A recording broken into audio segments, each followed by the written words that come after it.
یہی وہ بنیادی کجی ہے جس کی وجہ سے ہماری قوم اپنے آپ سے دور ہوتی جا رہی ہے، اپنے عزت و شرف سے محروم ہوتی جا رہی ہے. ہمارے پاسپورٹ کی دنیا کی کسی ایئرپورٹ پر کوئی عزت نہیں ہے. امید رکھنا بہت اچھی بات ہے، لیکن کبھی کبھی امید فریب معلوم ہوتی ہے. یہ خود فریبی اس وقت تک جاری رہے گی جب تک ہم اپنے آپ کو اس جال سے، اس دھند سے نکال نہیں لیں. ہم اپنے ایئرپورٹ سے باہر قدم رکھتے ہیں تو ہمیں محسوس ہوتا ہے کہ اب ہم الف بے جیم نہیں ہیں، زید بکر نہیں ہیں، اب ہم ایک پاسپورٹ ہماری علامت، اور ہمارے ساتھ وہی سلوک ہوتا ہے جو اس پاسپورٹ کی بنیاد سے. اور وہ کوئی ایسی نہیں ہے کہ جس کا ذکر ہم افتخار سے کر سکیں. ہم کسی بھی لاؤنج میں بیٹھ سکتے ہیں، کسی بھی ایئر لائن کی کسی بھی کلاس میں سفر کر سکتے ہیں، لیکن اس کے بعد ہمارا جب پاسپورٹ ہماری نشانی بنتا ہے تو اقوام کی صف میں اس وقت ہمارا جو مقام ہے، ہمیں حقیقت پسندی سے اس کو دیکھنے کی ضرورت ہے. اس کی بنیادی وجہ ابھی مختاری صاحب نے بھی اس کا ذکر کیا. جن چیزوں کے خلاف اقبال لڑتے رہے، ہم انہی چیزوں کو اپنا اوڑھنا بچھونا بنائے ہوئے. فکری اور ذہنی غلامی، معاشی غلامی اور تقلید. ہم نے اپنی تہذیب کو اپنے لیے باعث شرمندگی سمجھ لیا ہے. اپنی زبان کو، اپنی تہذیب کی علامت کو اور ہر اس کردار کو جو کسی زمانے میں ہمارے لیے عزت اور فخر کا باعث تھا. مثال کے طور پر مولوی کا لفظ دیکھ لیجیے. آج ہم میں سے کون ہے جو مولوی کہلانا چاہتا ہے؟ ہم مولانا روم کو مولوی کہتے تھے، آج بھی انہیں مولانا کے نام سے یاد کیا جاتا ہے. دوسری بڑی علامت استاد ہے. استاد یہ زمانہ تو مجھ جیسے حقیر لوگوں نے بھی اپنی آنکھوں سے دیکھا ہے. میری والدہ ایک ہائی اسکول کی استاد تھی. شہر میں جہاں جاتی تھی لوگ اٹھ کر کھڑے ہو جاتے تھے. شادی کی تقریب میں جاتی تھی، پوری تقریب کی خواتین اٹھ کے کھڑی ہو جاتی تھی، ہر ایک یا خود یا اس کی اولاد میں سے کوئی ان کا شاگرد. آج کیا ہے؟ آج استاد نہیں رہے، آج بڑے استاد ہو گئے. استاد اپنے مقام سے گر گیا، مولوی اپنے مقام سے گر گیا، عالم اپنے مقام سے، اور شاعر کا کیا مقام ہے؟ محض تفریح فراہم کرنا، دل بہلانا. ہم شاعروں کو تبھی بلاتے ہیں جب ہمیں انٹرٹینمنٹ کی ضرورت ہوتی ہے، جب ہمیں کچھ تفریح کی ضرورت ہوتی ہے. اور ظاہر ہے جیسی طلب ہوتی ہے، آپ تو معیشت کے لوگ ہیں، مجھ سے بہتر جانتے ہیں، رسد بھی وہی ہوتا ہے. جیسا معاشرہ جس چیز کو عزت دیتا ہے وہی چیز معاشرے میں بنتی چلی جاتی ہے. تو یہ سوال کہ اقبال اور اقبال کی فکر ہمارے مدرسے سے کیوں نکل گئی ہے، اس کا جواب اسی بات میں پوشیدہ ہے کہ اس کی عزت اور احترام معاشرے سے ختم ہو گیا. آپ بہت سے لوگ اس مرحلے سے گزرے ہوں گے. آپ ایک انٹرویو کے لیے بیٹھے ہوں اگر پینل میں، اور آپ کے سامنے دو کینڈیڈیٹس آئیں، ایک نے اپنا تہبند باندھ رکھا ہو اور اپنا غصہ اپنے کندھے پہ رکھا ہو اور پنجابی کے لہجے میں اردو بول رہا ہو، اور دوسرے نے ٹائی کوٹ لگایا ہو اور انگریزی بہت اچھی ہو. تو سوال پوچھنے سے پہلے ہی آپ ایک رائے قائم کر چکے ہوتے ہیں. وہ رائے بتا دیتی ہے ہماری ترجیحات کیا ہیں اور ہم کہاں کھڑے ہیں. ہم جس زمانے میں زندہ ہیں اس میں ہم کھوکھلے لفظوں پر جی رہے ہیں. ہمارے لفظوں سے معنی نکل چکے ہیں. ہم لفظوں سے کھیل رہے ہیں، ہم لفظوں سے کچھ کہہ نہیں رہے. ایک زمانہ تھا ہم الفاظ کے ذریعے کچھ کہتے تھے جو دوسرے تک پہنچتا تھا. اب ہم صرف الفاظ سے کچھ باتیں کہہ کر اپنی جان چھڑا دیتے ہیں. اور جس طرح لفظوں سے معنی نکل رہے ہیں، اسی طرح ہماری اقدار سے بھی اس کی معنویت ختم ہوتی جا رہی ہے. ہمارے تہواروں کی اہمیت ختم ہوتی جا رہی ہے. ہمارے ایام جو ہم مناتے ہیں، جو قومی سطح پر منائے جاتے ہیں، وہ بھی محض تکلف رہ گئے ہیں. اور اس کا مقصد ہمارے اداروں میں بھی ان کا مقصد محض ایک کارروائی پوری کرنا ہوتا ہے. یہ اس میں تعلیمی ادارے بھی شامل ہیں، اس میں ثقافتی ادارے بھی شامل ہیں، اس میں ادبی ادارے بھی شامل ہیں.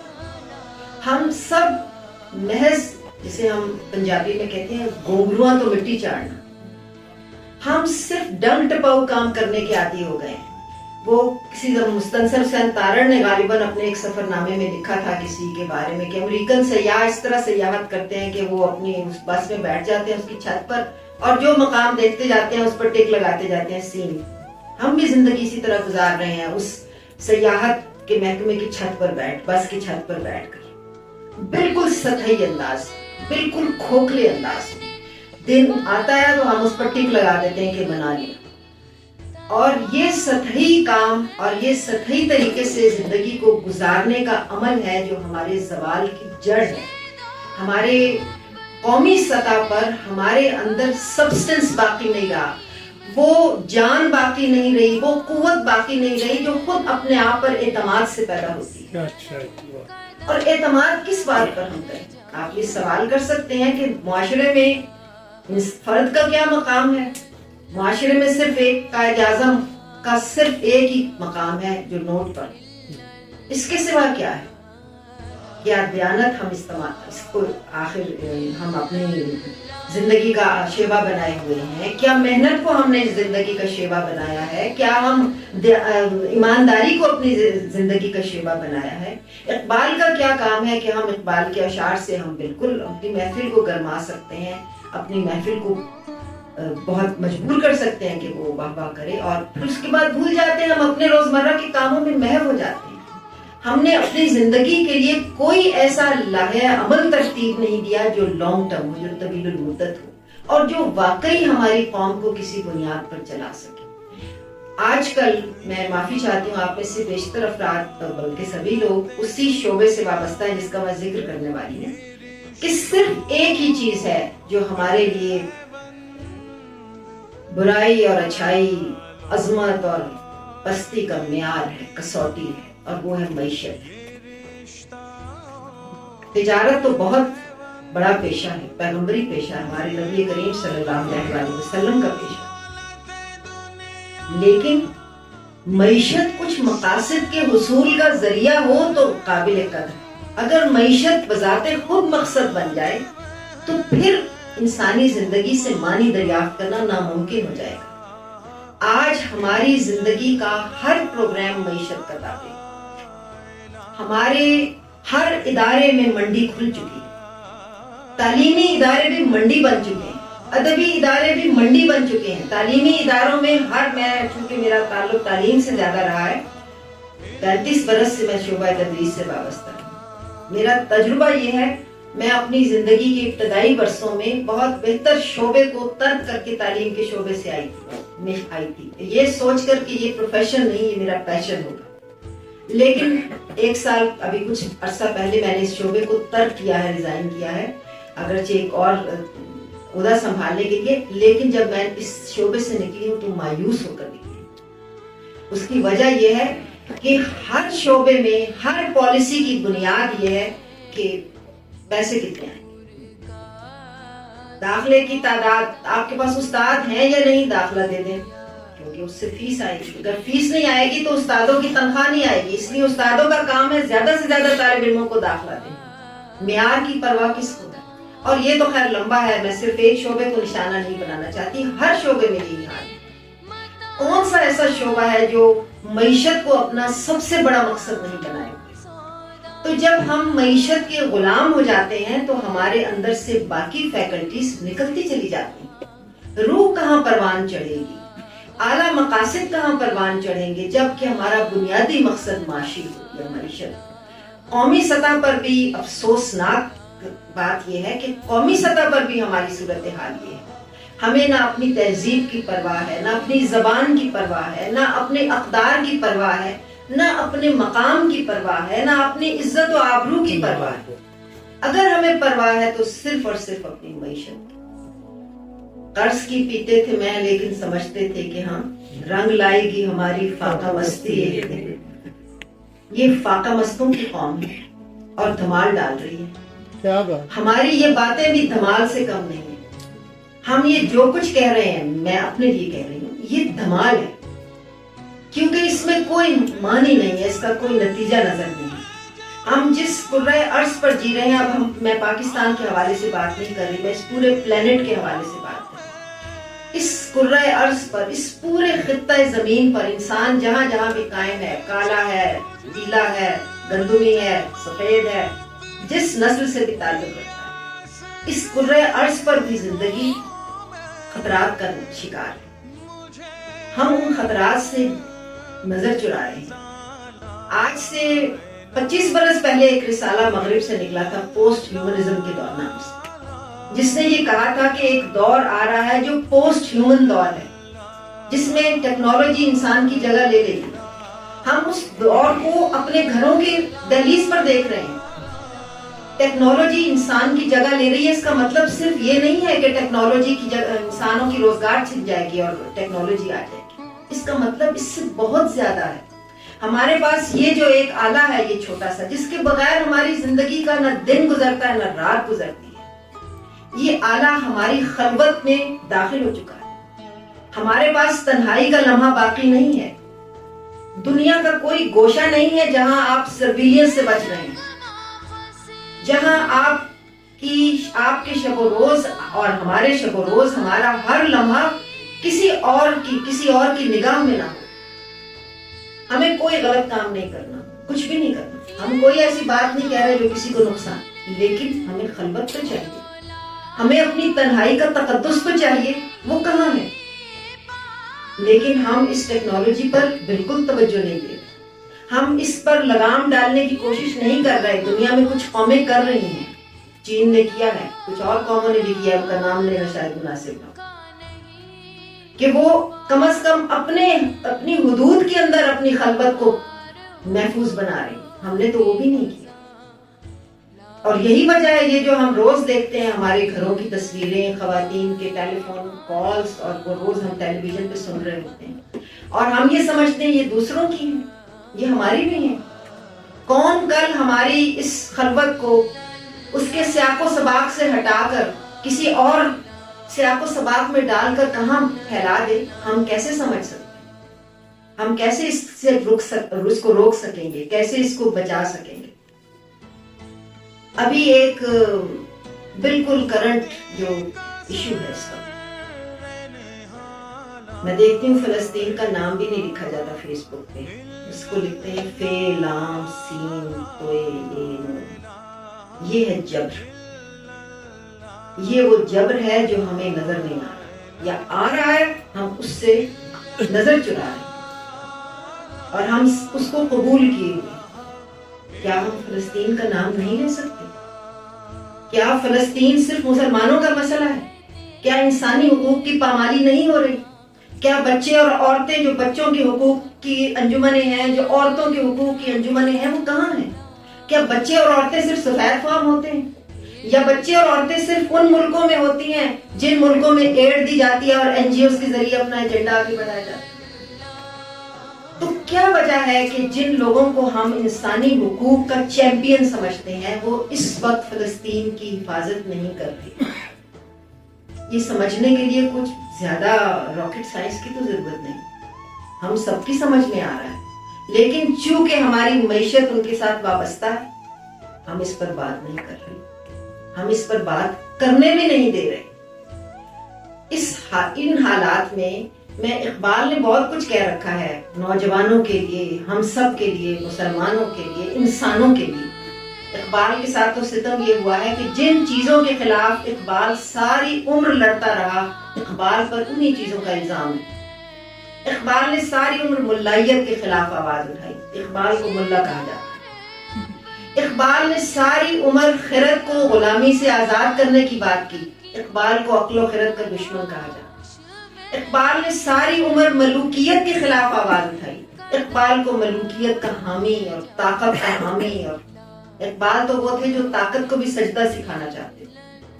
تو اقبال کے بارے میں اب کیا عرض کروں, میں نے تو صرف چند اشعار نکالے ہیں اقبال کے, جو آج سے کوئی تقریباً 100 برس 80-90 برس پہلے اقبال نے کہے تھے فلسطین کے حوالے سے. انہی میں اقبال کا پیغام ہے. بجائے اس کے کہ میں اقبال کے پیغام کی تشریح اپنے الفاظ میں کروں, میں سمجھتی ہوں آپ جیسے باشعور لوگ جو یہاں موجود ہیں وہ خود اس اہل ہیں کہ وہ اقبال کا پیغام اخذ کر لیں گے. ایک نظم ہے چھوٹی سی ضرب کلیم میں شام و فلسطین کے عنوان سے. رندان فرانسیس کا میں خانہ سلامت، رندان فرانسیس کا میں خانہ سلامت، پر ہے مے گل رنگ سے ہر شیشہ حلب کا. ہے خاک فلسطین پہ یہودی کا اگر حق، ہسپانیہ پر حق نہیں کیوں اہل عرب کا. ہے خاک فلسطین پہ یہودی کا اگر حق، ہسپانیہ پر حق نہیں کیوں اہل عرب کا. مقصد ہے ملوکیت انگلیس کا کچھ اور، حصہ نہیں تاریخ کا یا شہد و رطب کا. ایک اور چھوٹی سی نظم ہے جس کا عنوان ہے فلسطینی عرب سے. زمانہ ابھی نہیں جس کے سوز سے فارغ، زمانہ ابھی نہیں جس کے سوز سے فارغ، میں جانتا ہوں وہ آتش تیرے وجود میں ہے. تیری دوا نہ جنیوا میں ہے نہ لندن، تیری دوا نہ جنیوا میں ہے نہ لندن میں، فرنگ کی رگے جاں پنجائے یہود میں ہے. تیری دوا نہ جنیوا میں ہے نہ لندن میں، فرنگ کی رگے جاں پنجائے یہود میں ہے. سنا ہے میں نے غلامی سے امتوں کی نجات، خودی کی پرورش و لذت نمود میں ہے. سنا ہے میں نے غلامی سے امتوں کی نجات، خودی کی پرورش و لذت نمود میں ہے. ایک دلچسپ شعر ہے، ایک قطعہ تھا اس کا، ایک دلچسپ شعر ہے اس کا. ایک مصرع تو پڑا اور ہمیں بانگے درا کا جو آخری حصہ ہے ظریفانہ کے عنوان سے، اس میں وفد ہندوستان سے کرتے ہیں سراغا خان طلب، وفد ہندوستان سے کرتے ہیں سراغا خان طلب، کیا یہ چورن ہے پے ہضم فلسطین و عراق؟ کیا یہ چورن ہے پے ہضم فلسطین و عراق؟ وہ چورن کام کر گیا ہے. اور آخر میں صرف 2 شعر اقبال کی نظم ذوق و شوق سے. اس نظم اقبال نے لکھا ہے کہ اس نظم کے بیشتر اشعار فلسطین میں لکھے گئے، اگرچہ براہ راست تو فلسطین کا ذکر نہیں ہے اس میں، لیکن اس وقت جو ریلیونس اور جو معنویت اس کی حاری ہے وہ پیش کر کے میں اپنی بات کا اختتام کروں گی. اور اس سے پہلے میں آپ سب کا ایک مرتبہ پھر شکریہ ادا کرتی ہوں. آخر میں 2 شعر. کیا نہیں اور غزنوی کارگہ حیات میں، کیا نہیں اور غزنوی کارگہ حیات میں، بیٹھے ہیں کب سے منتظر اہل حرم کے سومناتھ. کیا نہیں اور غزنوی کارگہ حیات میں، بیٹھے ہیں کب سے منتظر اہل حرم کے سومناتھ. قافلہ حجاز میں ایک حسین بھی نہیں، قافلہ حجاز میں ایک حسین بھی نہیں، گرچہ ہے تابدار ابھی گیسوئے دجلہ فکر انگیز گفتگو فرما رہی تھیں chairperson Pakistan academy of letters محترمہ ڈاکٹر نجیبہ عارف. اور میں گزارش کروں گا آپ کے حوالے سے بات کرنا سورج کو چراغ دکھانے کے مترادف ہے. میں انتہائی ادب سے گزارش کروں گا آج کی صاحب صدارت شخصیت پروفیسر فتح محمد ملک صاحب کی خدمت میں آپ سب کی بھرپور تعریف ہے.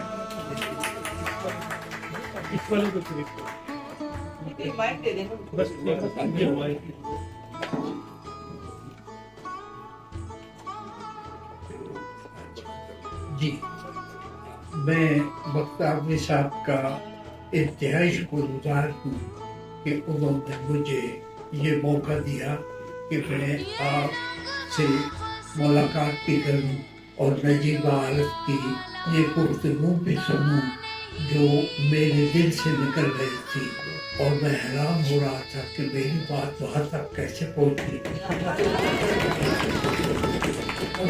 کہ میں تو اس سے پہلے ہی سیکھتا چلا آ رہا ہوں، تو آج بھی سیکھا ہے حسب معمول. تو اب یہ جو ساری داستان ہے یہ زوال کی داستان، تو امت مسلمہ کے زوال کو ایک طرف رکھ کے اب پاکستان کے زوال پہ تھوڑی سی گفتگو کریں گے کہ کیسے شروع ہوا، کیوں شروع ہوا، اور کیسے زوال کو اب پھر عروج کے راستے پر ڈالا جا سکتا۔ یہ بات جو ہے یہ کہنے کی ضرورت تو نہیں، لیکن پھر بھی یہ چاہتا ہے کہ دوہرا دی جائے کہ پوری مغربی دنیا قیام پاکستان کے خلاف تھی۔ پاکستان کیسے وجود میں آیا؟ ٹینکوں کی لڑائی میں نہیں، عوامی جمہوری تحریک کے ذریعے ووٹ کی پرچی سے عوام نے یہ فیصلہ دیا کہ ہم الگ آزاد خود مختار مسلمان مملکت قائم کریں گے برصغیر۔ جب یہ فیصلہ ہو گیا تو پھر وجود میں آ جانی چاہیے تھی مملکت، لیکن کیوں نہیں کہ انگریز نے اعلان کہا کہ ہم ہندوستان کو متحد چھوڑ کے جانا چاہتے ہیں۔ تو کانفرنس شروع ہوئی، راؤنڈ ٹیبل کانفرنس شروع ہوئی، پھر کیبنٹ مشن آنے لگے۔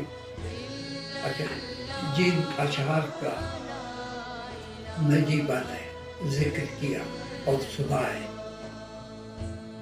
وہ اشعار ایک راؤنڈ ٹیبل کانفرنس سے واپسی پہ اقبال پہ نازل ہوئے، اور وہ راؤنڈ ٹیبل انگلستان میں تھی، سیکنڈ راؤنڈ ٹیبل کانفرنس۔ اس میں مسلم لیگ کے تمام جو لیڈر تھے، قائد اعظم تو اس میں شامل نہیں تھے، وہ سارے کے سارے سیپریٹ الیکٹریٹ کو بھی چھوڑ چکے تھے انگریز کے دباؤ میں آ کے۔ اقبال نے اس راؤنڈ ٹیبل کانفرنس کو بائیکاٹ کیا، اور واپس آتے ہوئے وہ جو ان کے اشعار ہیں نا، دعا کرتے ہیں خودی کو غلامی سے آزاد کر، جوانوں کو پیروں کا استاد کر۔ جو میرے جیسے بھی بوڑھے جتنے تھے وہ تو انگریز کے قدموں میں بیٹھے ہوئے تھے، کوئی سوائے قائد اعظم کے لیڈر نہیں تھا کہ جو اپنے ذہن سے روکتا ہو، اپنے ضمیر کی آواز سن سکتا ہو، نہیں، انگریز کا حکم ماننے والے تھے۔ تو اس لیے انہوں نے سوچا کہ یہ جو بزرگوں کی ودن کاما بزرگوں کی غلام عقل ہے، اللہ ہمیں اس سے رہائی دے اور نوجوانوں کو پیروں کا استاد کر۔ تو نوجوان آگے آئے، پاکستان قائم ہوا۔ پاکستان جب قائم ہوا تو اس کے بعد قائد اعظم نے آل انڈیا مسلم لیگ کو جب پاکستان مسلم لیگ بنایا تو اس کے پہلے کونسل اجلاس میں لینڈ ریفارمز کمیٹی بنائی۔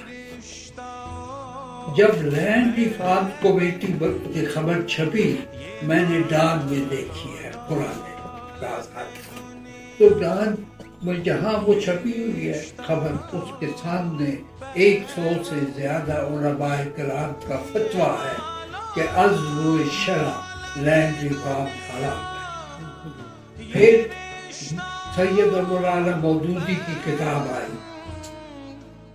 1.5-2 مہینے میں، مسئلہ ملکیت زمین، کہ اسلام اجازت نہیں دیتا جاگیرداری کے ختم کرنے۔ پھر جماعت احمدیہ کی سربراہ کی بھی اسی عنوان سے اور اسی اطلاع استدلال کے ساتھ کتاب ہے۔ پھر نوابزادہ نصراللہ خان کی کتاب آئی مسئلہ ملکیت زمین تحت و شریعت، تو شریعت کے تحت انہوں نے کہا کہ اجازت نہیں ہے۔ تو یہ ساری تاریخ جب میں پڑھتا ہوں تو مجھے لگتا ہے کہ ہم اس بات کو چھوڑیں کہ کون سی اسلامی ہے اور کون سی غیر اسلامی ہے. ہم یہ دیکھیں کہ لوگوں نے ووٹ کی پرچی سے پاکستان قائم کیا ہے. اس الیکشن کا کوئی الیکشن مینیفیسٹو تھا وہ نکالیں. اس میں عوام سے ووٹر سے جو وعدے کیے گئے تھے کہ یہ سیپریٹ اسلامک اسٹیٹ قائم ہوگی تو اس کا اقتصادی نظام کیا ہوگا, تعلیمی نظام کیا ہوگا, سیاسی نظام کیا ہوگا, اس میں تو سب موجود ہے. یہ اس لیے ضروری ہے کہ بھئی تحریک پاکستان جو ہے وہ اسلام کے نام پہ نہیں بنی. اسلام کے نام پہ اس کی مخالفت ہوئی ہے. مولانا ابوالکلام آزاد کون تھے؟ دارالعلوم دیوبند کا سربراہ کون تھا؟ وہ کہاں تھے؟ متحدہ ہندوستان کے لیے آل انڈیا کانگریس میں نہرو اور گاندھی کے قدموں میں بیٹھے ہوئے تھے. تو پاکستان بھی اسلام کی تعبیر پہ بنا, لیکن وہ تعبیر ملائیت کی نہیں ہے. وہ تعبیر ہے جو اقبال نے دی, جس کا ذکر ڈاکٹر نجیبہ کر رہی تھی. وہ تعبیر ہے اسلام کی انقلابی روحانی تعلیمات کی, اور اس کا عنوان جو ہے وہ بھی ہے separate Muslim nationhood in India. جداگانہ مسلمان قومیت. تو قومیت کا تو تصور جو ہے وہ خلاف اسلام سمجھتے تھے لوگ. تو ان لوگوں کے تصور کے مطابق جس نظریے پہ لوگوں نے ووٹ کیے اور مسلمان عوام نے پاکستان قائم کیا, وہ ملاؤں کے نزدیک وہ اسلام نہیں ہے. اور اسلام وہ ہے کہ جو گاندھی اور نہرو جس کی سرپرستی کر رہے تھے. تو اب قائد اعظم نے یہ جب لینڈ حفاظت کمیٹی بنائی کہ آل انڈیا مسلم لیگ کے منشور پہ عمل شروع کیا جائے, آغاز کیا جائے, تو اس کے بعد مخالفت شروع. اب یہ مخالفت جو ہے یہ مقامی سے, قومی سے بین الاقوامی سطح پہ جب پہنچی تو پھر یہ ہوا کہ لیاقت علی خان کو ہمارے اسی شہر میں شہید کر دیا گیا. اور اب CIA کی رپورٹ سی جو موجود ہے, اب خفیہ نہیں رہی, ان میں یہ ہے کہ لیاقت علی خان جب گئے امریکہ کے دورے پہ تو انہوں نے جو تقریر کی وہاں ان کی اپنا اسمبلی میں, اس میں کہا کہ اس وقت دنیا 2 کیمپس میں منقسم ہے, سوشلسٹ کیمپ اور کیپٹلسٹ کیمپ. پاکستان ان 2 میں سے کسی کا بھی کیمپ فالوور نہیں ہے. ہمارا الگ راستہ ہے, اسلامک سوشلزم. اب اسلامک سوشلزم کی ٹرم ایسی تھی کہ جہاں گئے جرنلسٹوں نے یہ سوال پوچھا, ذرا اس پہ روشنی ڈالے, اس پہ روشنی ڈالے, تو وہ بتاتے ہیں.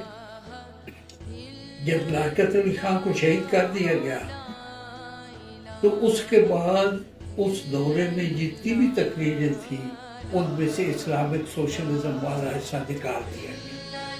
کسی نے سوال کیا فان ناقص سے, تو انہوں نے کہا اس میں ریپوٹیشن بڑی ہو گئی تھی. بھائی ایک تقریر میں تو رہ لیتے.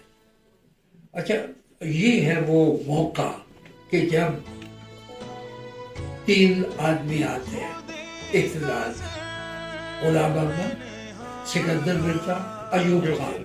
یہ کون ہے؟ کون ہے؟ ہمارے تحریک میں تو کہیں ان کا, آزادی کی تحریک میں تو ان کا کوئی حصہ نہیں.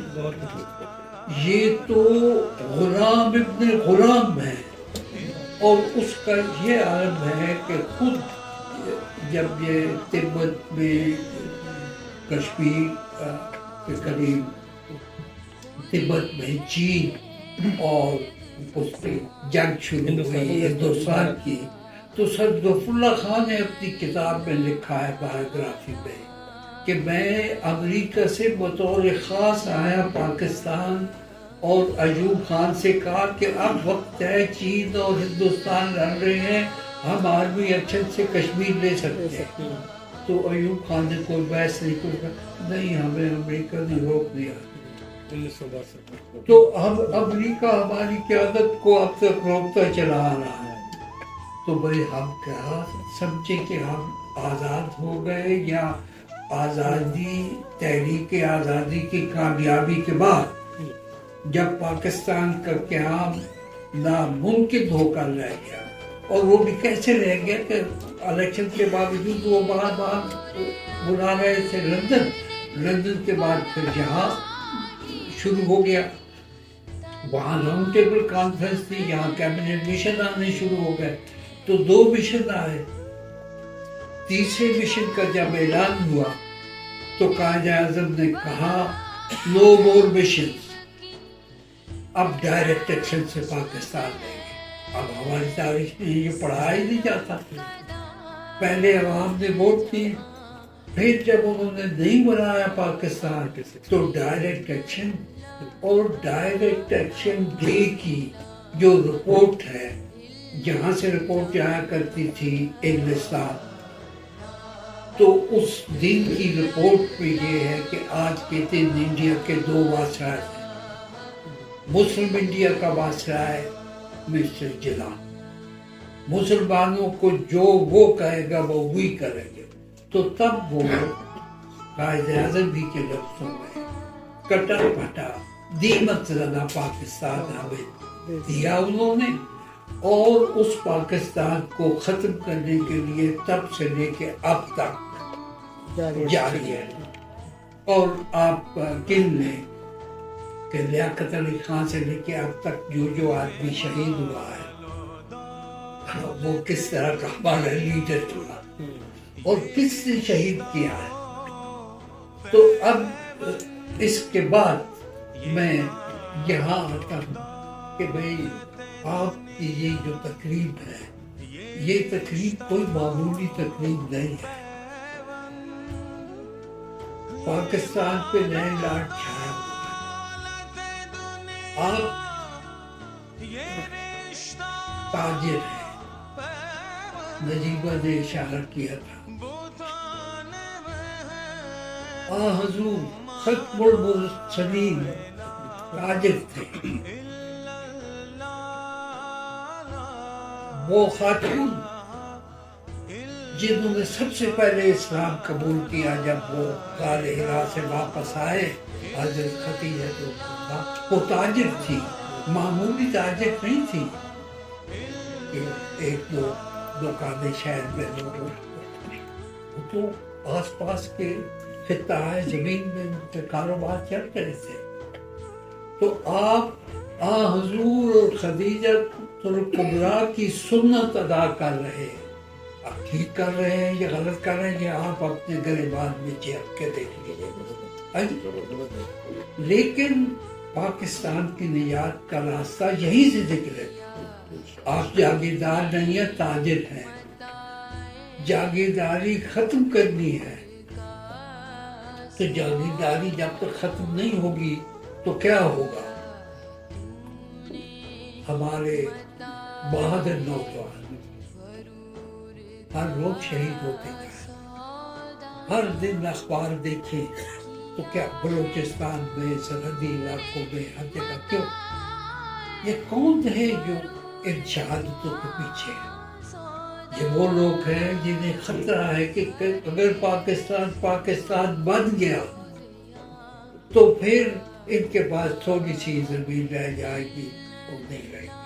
اب زمین پہ آئے ہیں، جاگیرداری پہ آئے ہیں، تو میں اقبال کی نظم پہ خط کرتا ہوں، یہ بات آپ کے ساتھ کھاتا کہ جاگیرداری کا تصور ہی نہیں ہے اسلام میں۔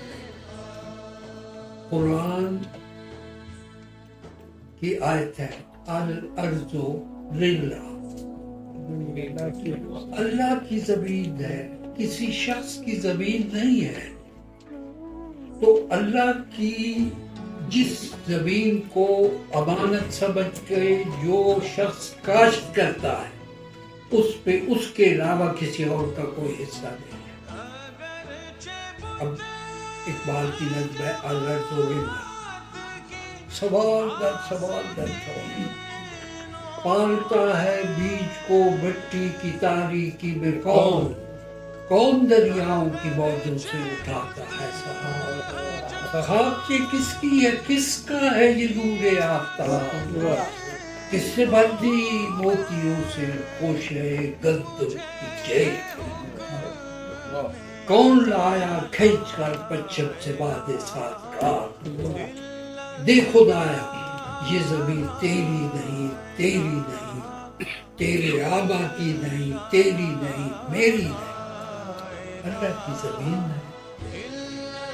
اللہ کا جو بندہ محنت کرتا ہے اس پہ اللہ کی امانت سمجھ کے اس کی پروڈکشن پہ کسی اور کا کوئی حق نہیں۔ تو یہ جو نظام ہے، یہ نظام ہے تصور پاکستان دینے والے اقبال نے جو پاکستان کے لیے چھوڑا ہے کہ اس میں جاگیرداری سرے سے ہوگی ہی نہیں۔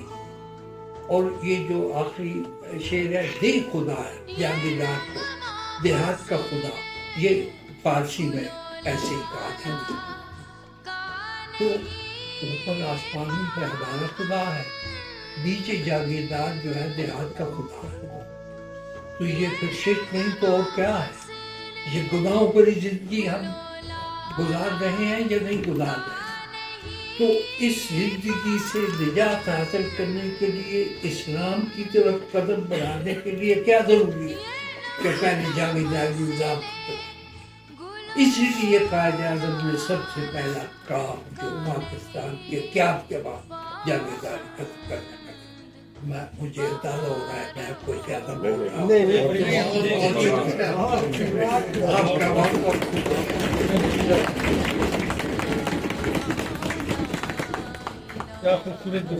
پروفیسر صاحب پروگرام کے آخر میں یہ جو تالیاں بجنے کے اور ابھی تک وہ اور سننا چاہ رہے تھے، میں شکریہ ادا کرنا چاہوں گا جی، اور میں خود کو خوش نصیب سمجھتا ہوں اور فخر محسوس کرتا ہوں کہ مجھے صدر اسلام آباد chamber of commerce and industry جناب احسن ظفر بختیوری نے آج کی تقریب کی نظامت کا شرف بخشا اور ان اقبال شناس اور عہد ساز شخصیات کے ساتھ بیٹھنے کا موقع دیا۔ میں گزارش کروں گا فارمر ایگزیکٹو ممبر عباس ہاشمی صاحب سے کہ وہ ووٹ آف تھینکس کریں۔ میرے لیے بہت خوشی کا باعث ہے کہ مجھے آج یہ موقع مل رہا ہے کہ میں اس خوبصورت محفل میں آپ تمام حضرات کا شکریہ ادا کروں۔ سب سے پہلے میں پاکستان کے نامور بڑے استادوں کے استاد پروفیسر فتح محمد ملک صاحب کا شکر گزار ہوں کہ وہ تشریف لائے اور ہمیں یہ موقع دیا کہ آج کی اس خوبصورت محفل کی صدارت۔ میں ڈاکٹر نجیبہ عارف صاحبہ کا کہ جس خوبصورت انداز سے انہوں نے علامہ اقبال کے اوپر بیان دیا اور خوبصورت اشعار کا انتخاب کیا جو آپ تک پہنچائے، میں ان کا انتہائی مشکور ہوں۔ میں اپنے پریزیڈنٹ احسن بختیوری صاحب کا انتہائی دل سے شکر گزار ہوں کہ انہوں نے جب سے صدارت کا عہدہ سنبھالا ہے، جہاں بزنس کمیونٹی کے لیے کام کیے، انڈسٹری کے لیے کام کیے، وہاں پہ انہوں نے ادب کے لیے بہت بڑے کام کیے، اور وہ ضرورت تھی بزنس کمیونٹی کو، اسلام آباد میں بسنے والوں کو، کہ یہاں ہم اپنی اردو کے لیے، اپنی مادری زبان کے لیے، اپنے شعراء کے لیے، اپنے ادیبوں کے لیے، اپنے لکھنے والوں کے لیے بھی کام کیا جائے۔ اور احسن بختیوری صاحب نے اس چیمبر میں الحمدللہ یہ کام شروع کیا، اور میں امید کرتا ہوں کہ یہ سلسلہ جاری رہے گا۔ یوم آزادی پر بہت ہی بڑے مشاعرے کا انتخاب کیا گیا، یہاں مشاعرہ منعقد کیا گیا، جس کی صدارت افتخار عارف صاحب نے کی. یہ اپنے دور کا ایک اچھا مشاعرہ تھا.